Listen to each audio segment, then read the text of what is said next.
Cześć wszystkim, z tej strony Wiktor. Dziś mam dla Was jeden z głównych czołgów Wojska Polskiego w 1939 roku. Przed Wami czołg lekki 7TP ze zbiorów Muzeum Wojska Polskiego. Zapraszam do oglądania. Kogi, buduj historię klocek po klocku.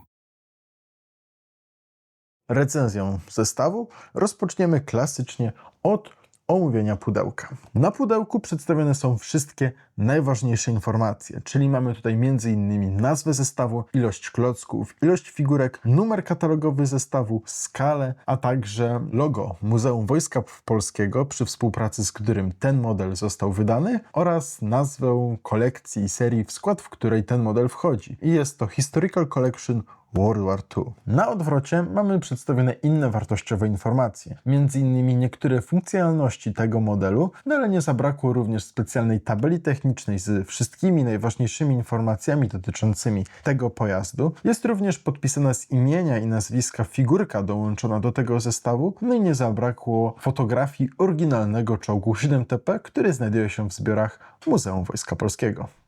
Jeżeli chodzi o jego barwy, to mamy tutaj standardowy trójkolorowy kamuflaż, który składa się z koloru zielonego, piaskowego oraz ciemnobrązowego. I był to standardowy kamuflaż, który był malowany na czołgi i wszelkie pojazdy Wojska Polskiego, m.in. czołgi 7TP, tankietki TK3, tankietki TKS, ale również pociągi pancerne. Kamuflaż ten był całkiem ciężki do odwzorowania, bowiem był on odwzorowany za pomocą łat nieregularnych i po prostu to, jak udało się odwzorować łaty na tym pojeździe, to jest możliwie jak najlepsze odwzorowanie, tym bardziej, że musimy pamiętać, że jest to odwzorowanie kamuflażu z konkretnego pojazdu, który istnieje naprawdę, został zrekonstruowany, zrewitalizowany, no i jak już wspomniałem, znajduje się on w zbiorach Muzeum Wojska Polskiego.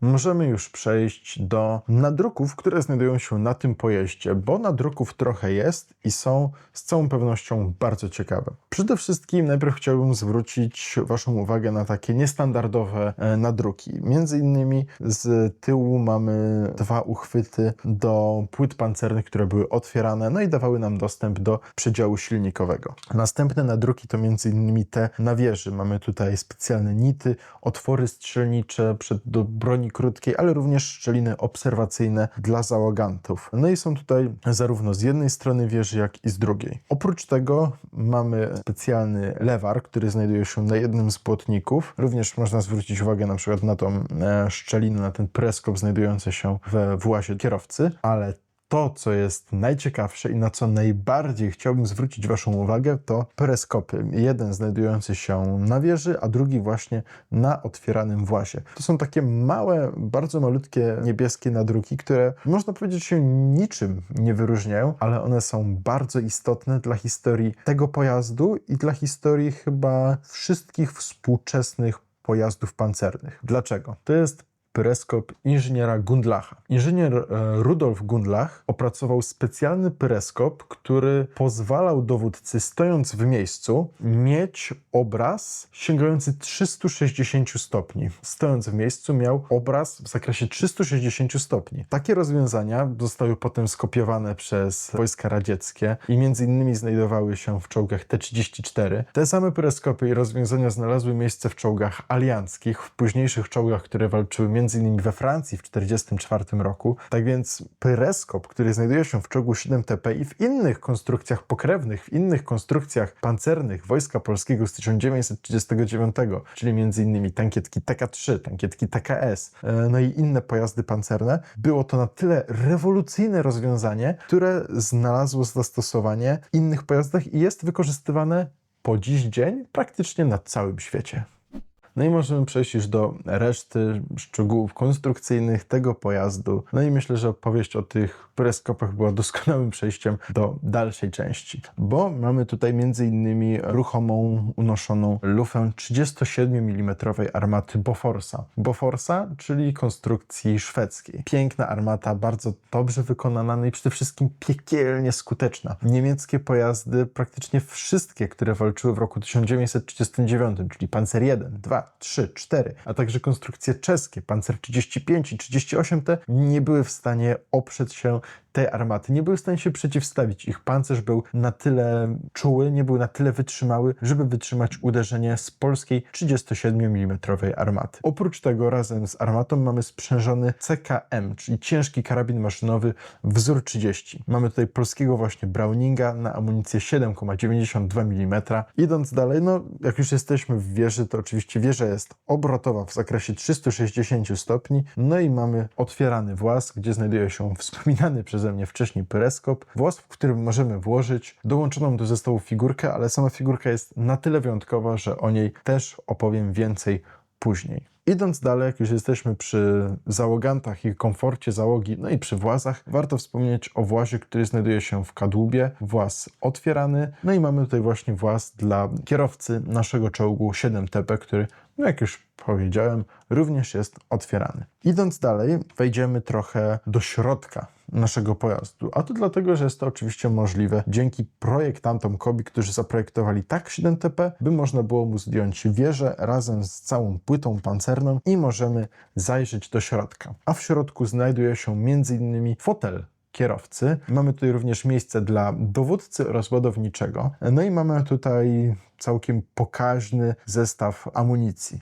Między innymi na froncie u góry mamy skrzynki, równo ułożone skrzynki w kolorze grafitowym na amunicję do naszego karabinu maszynowego, a pod nią mamy właśnie stelaż na amunicję do 37 mm armaty. Idąc dalej, bo tych szczegółów również kilka jest, możemy zdjąć kolejną płytę pancerną, tym razem nad przedziałem silnikowym, gdzie mamy dostęp do odwzorowanego klockowego silnika, który również wygląda bardzo, ale to bardzo dobrze, no i który możemy wyjąć.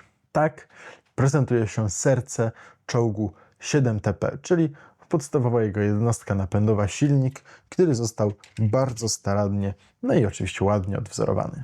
Idąc dalej, warto się skupić trochę nad układem biegowym naszego czołgu. No, gąsienice w kolorze grafitowym obracają się bez najmniejszego problemu, ale to, na co chciałbym zwrócić Waszą uwagę, to te charakterystyczne wózki, które były całkiem trudne do odwzorowania.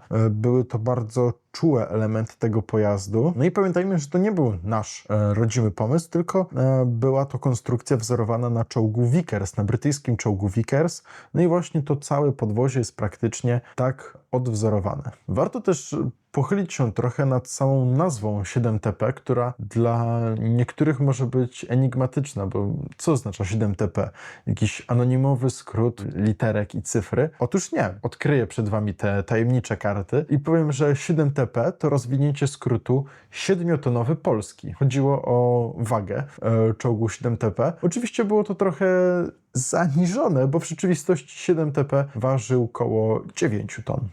Figurka polskiego pancerniaka, która wygląda po prostu niesamowicie. Wysokie buty, takie brązowo-zielone spodnie, brązowo-zielony mundur bazowy, charakterystyczny dla Wojska Polskiego. No i to, co było chyba najbardziej charakterystyczne, czyli piękna, skórzana, czarna pancerniacka kurtka z brązowymi rękawicami. Zestaw z całą pewnością bardzo nietypowy, ale też bardzo piękny, do tego czarny beret. Nasz pancerniak ma dodatkowo brązowy dwurzędowy pas, koalicyjkę, no i na jego berecie mamy stopień pułkownika. No i to już chyba wskazuje, kogo ta figurka przedstawia. Jest to oczywiście figurka nieprzypadkowa, bowiem jest to pułkownik Stanisław Maczek, dowódca 10. Brygady Kawalerii Pancernej w roku 1939, która posiadała na swoim stanie właśnie czołgi 7TP. Pułkownik Stanisław Maczek, który później został awansowany do stopnia generała, który później również walczył w roku 1944